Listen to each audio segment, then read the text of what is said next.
On Sunday nights, we've been studying the Holy Spirit. We're not doing that tonight. We're going to forgo that conversation until next week and kind of pick up something a little different. Today is the day that we're encouraging everybody to be a servant. We've asked you to start that process by filling out a survey, by taking those two pieces and kind of putting them together and helping the eldership here get a picture of the congregation and what you think we need to improve, how we can improve our serve as a whole, and then individually how you can improve your serve. And I wanted to kind of wind up this day. And it's been one of those days that has been kind of a lengthy day, but a good day, a bittersweet type of day. But I wanted to kind of wind up by talking about one thing that we sometimes overlook when it comes to the whole idea of service, or call it ministry, if you will. And that is, even the Bible depicts those who labor in ministry as sometimes being discouraged. You know, if the devil has a toolbox, one of his most indispensable tools is the tool of discouragement.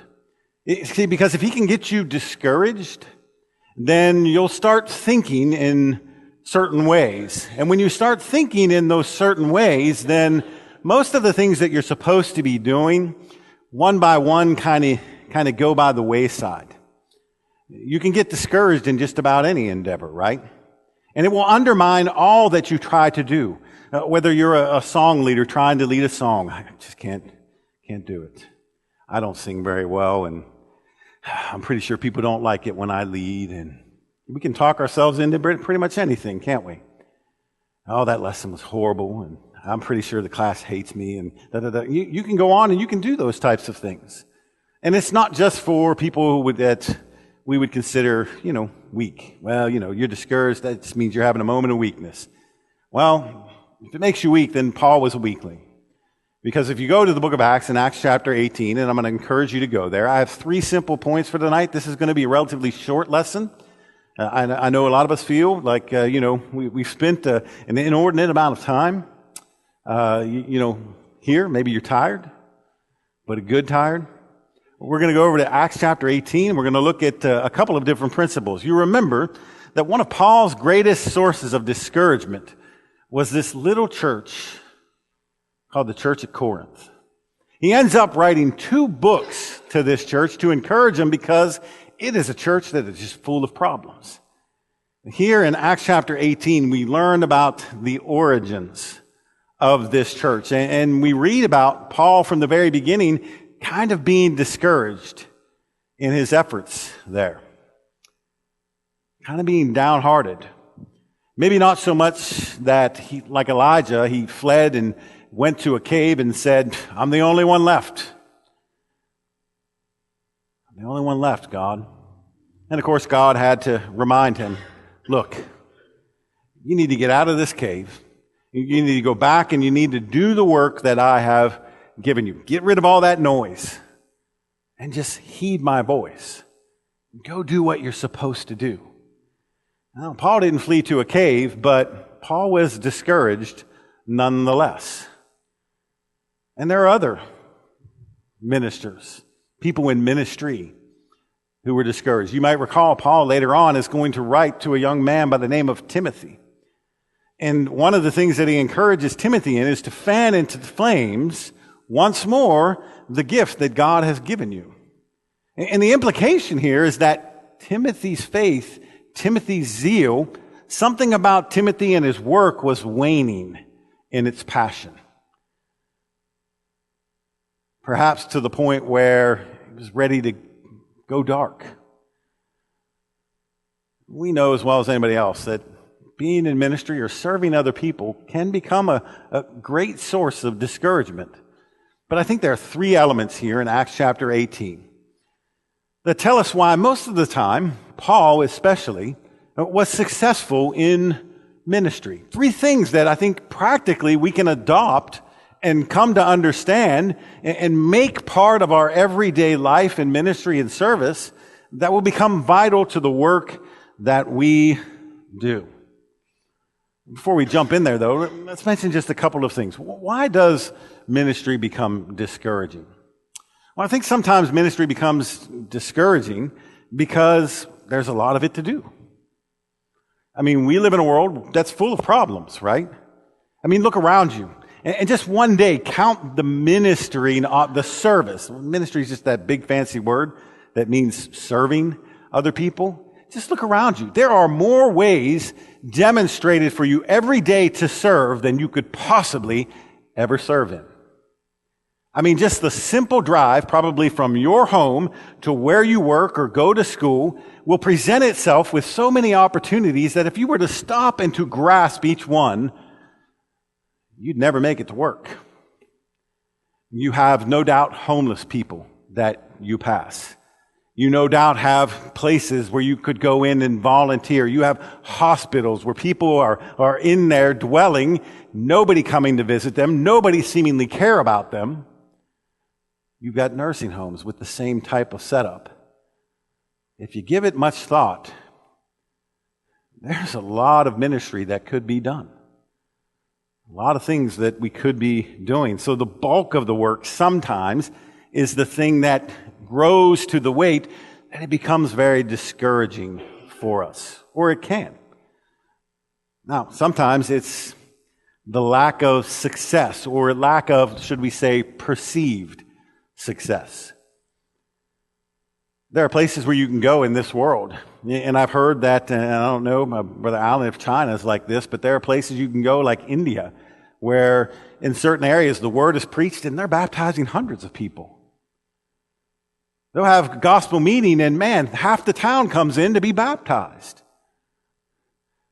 And that's a great and a positive thing, but sometimes it's not like that here. We'll have a gospel meeting and we'll be lucky if one or two people from the community actually show up.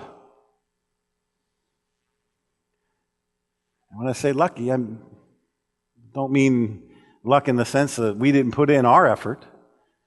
We didn't send out our flyers. We didn't go knock on doors. We didn't send out some heart-to-heart messages about it. But getting a couple people to come through the door who live here because they wanted to come hear the message, it almost seems like a rare thing nowadays. So it can become discouraging when we don't see that tangible work or fruits, so to speak. And finally, sometimes it seems as if in our work we're kind of lonely. You ever get to that point where you're looking around and it's the same people doing the same work at the same time in the same place all the time? And you wonder, how come we're always having to do this? How come, and you can get in that mode where it's kind of more of a, looking at you and the loneliness that you have in this endeavor. And maybe you're not alone, and there are plenty of people to support us. But sometimes we get in that kind of thinking where we want to be in that cave with Elijah. I'm all alone, and he wasn't alone. Plenty of people serving. But because of that, and because we can lapse into that type of thinking, the work can become very, very discouraging. So how did Paul maintain his encouragement? Well, he didn't always, right? He didn't always, and he became discouraged, but I think he demonstrates for us a number of things that help us out. The first of those things is that he had a partnership of friends. Begin reading with me at verse 1. After this, Paul left Athens and he went to Corinth. And he found a Jew named Aquila and a native of Pontus, recently come from Italy with his wife Priscilla, because Claudius had commanded all the Jews to leave Rome, and he went to see them. And because he was of the same trade, he stayed with them and worked, for they were tent makers by trade. And he reasoned in the synagogue every Sabbath, and he tried to persuade Jews and Greeks. Now, why are we even told about Aquila and Priscilla? I mean, at this point in the story, they just seem like other people who made tents, and that's really about it. Do we really need to know about the tent makers?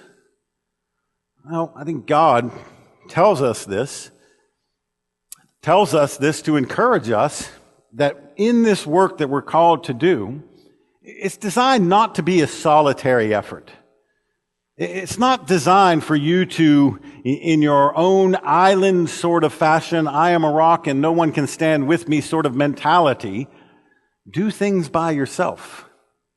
We have to instead have that idea that we are in a partnership, and it's a partnership not only with God, it's a partnership with those of like precious faith.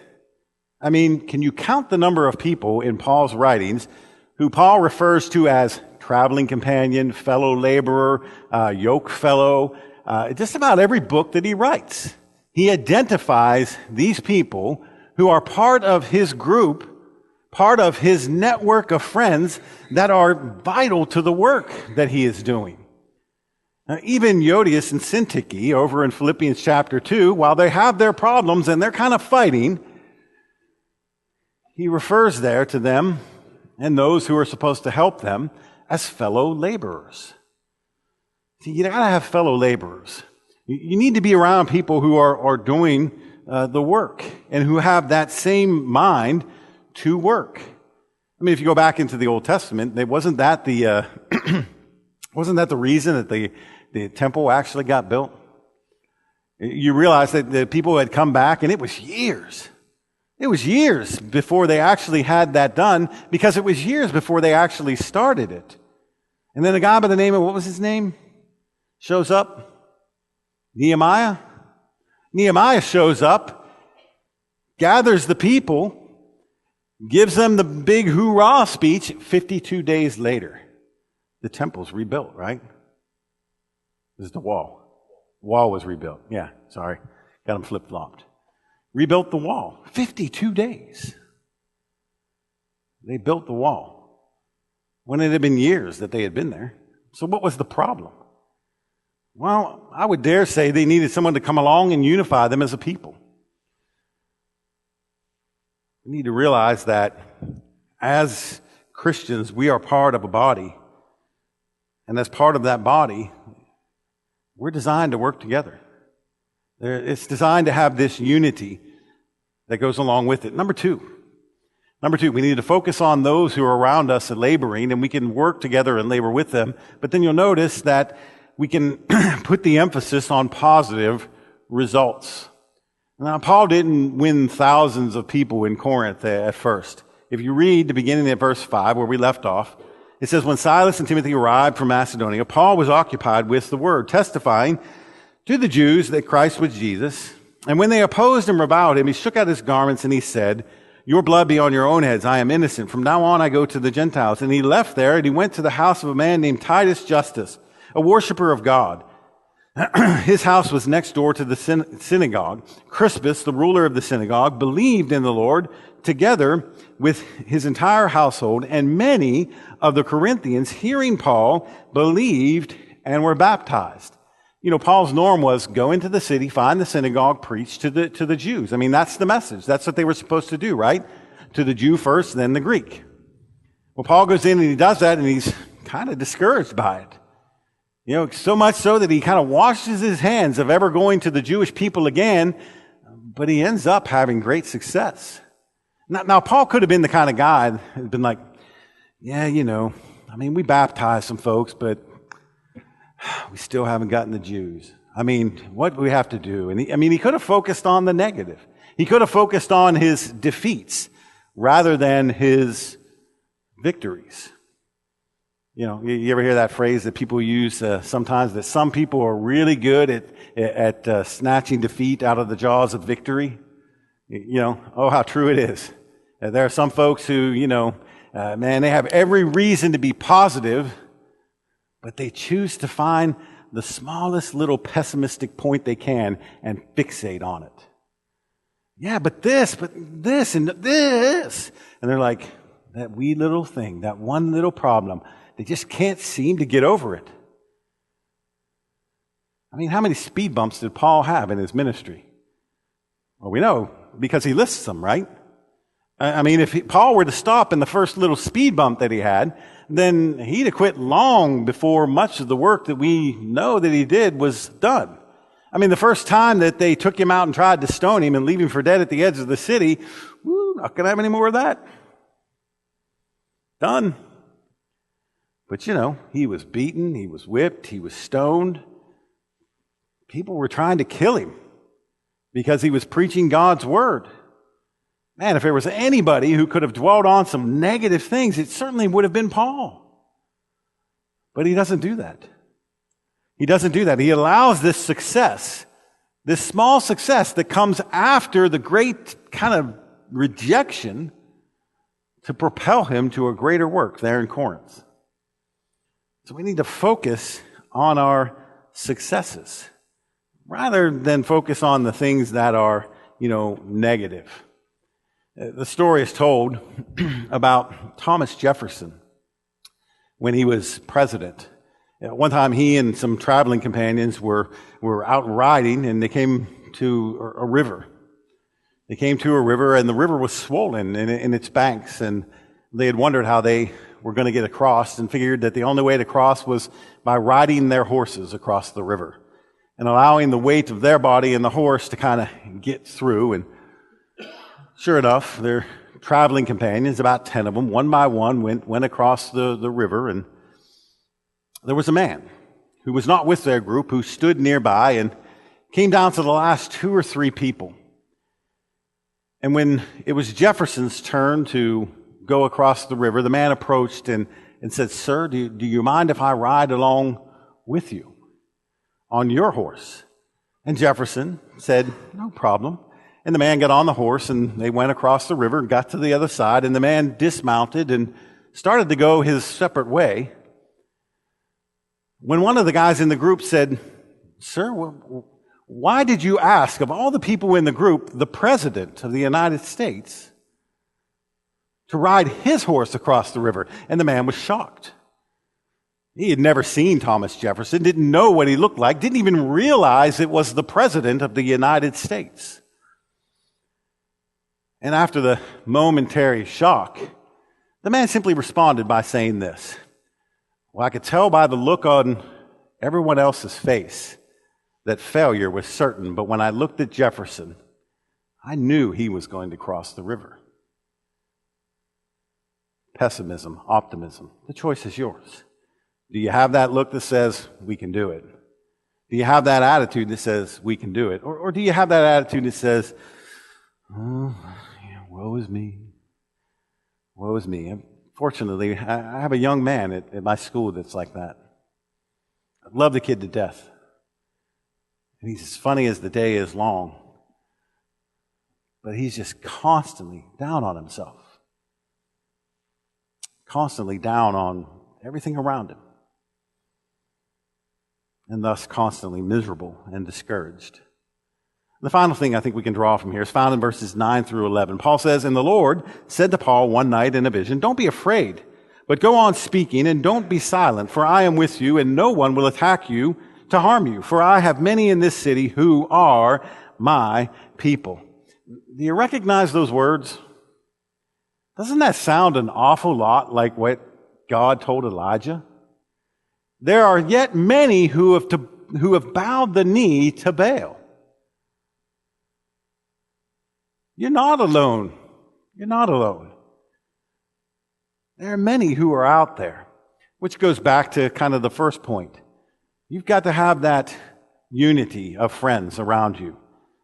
You've got to, as friends, be positive in your work. And then finally here, we've got to fully rely upon the promises of God. God says, "Look, Paul, don't be afraid. Don't stop speaking. Don't go silent on me. Don't be discouraged. There are many people in this city." God makes us many, many promises. And if we rely upon those promises, if we rely upon what God has told us will be,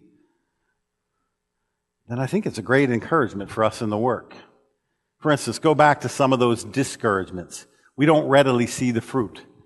What if we were to remember always that God said through Paul, "I have planted, Apollos watered, God gives the increase"? What if we remember that God will answer our prayers when we pray to Him? What if we remember all of these things that God says that He will do in us and through us and by us? What if we remember that God is working all things for good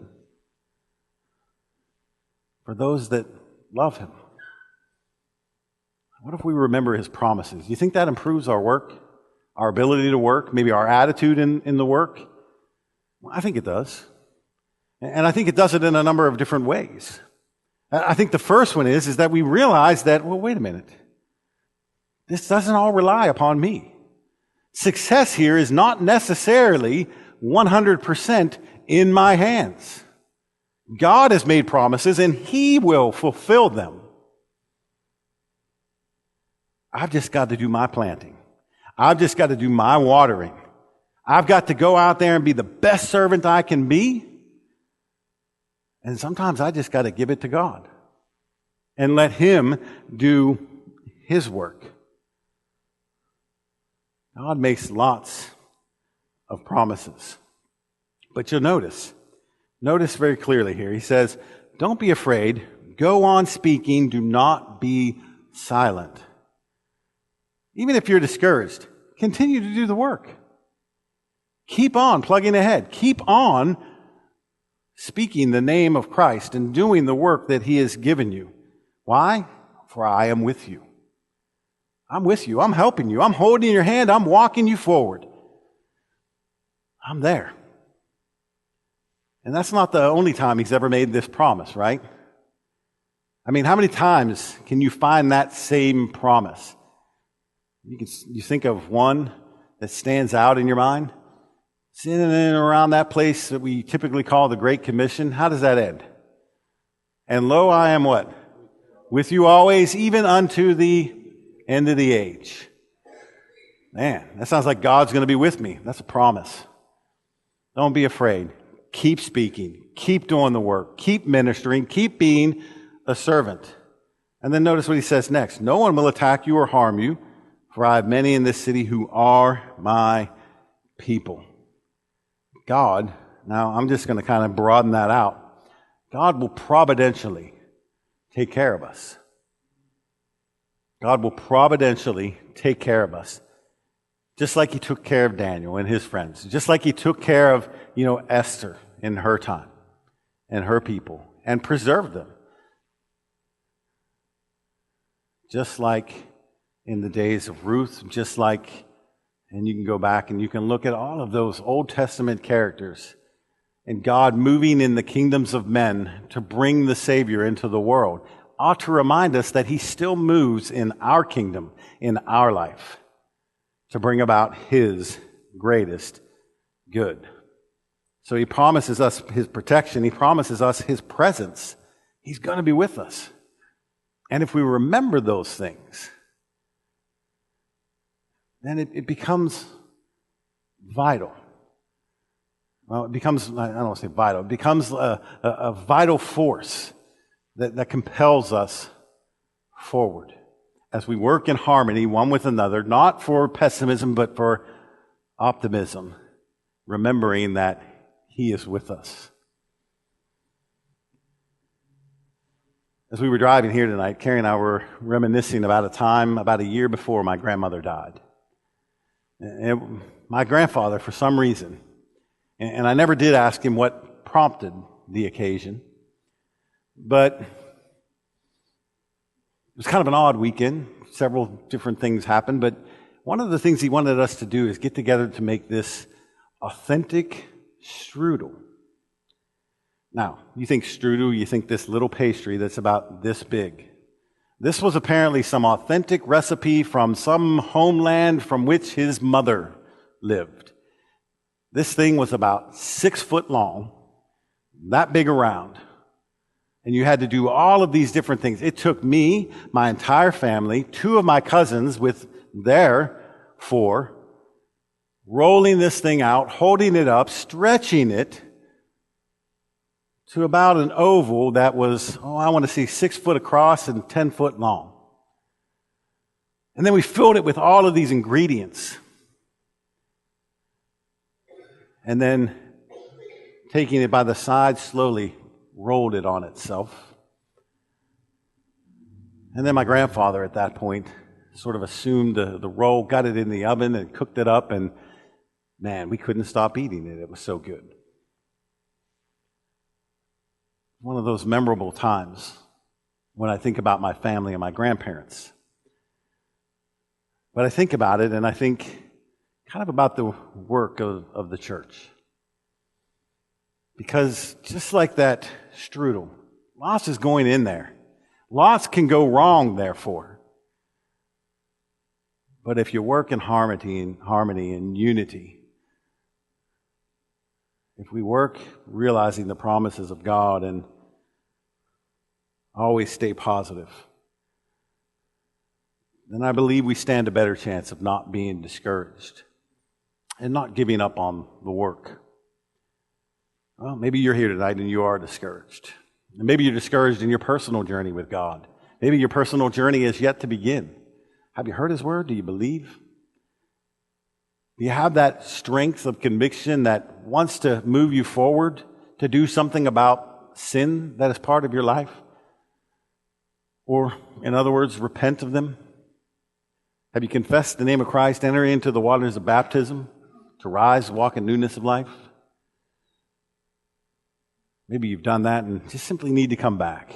Maybe there are things you need to make right. Maybe there are things you just need to make known. So brothers and sisters can rally around you and in unity and harmony, lift you up and encourage you and strengthen you.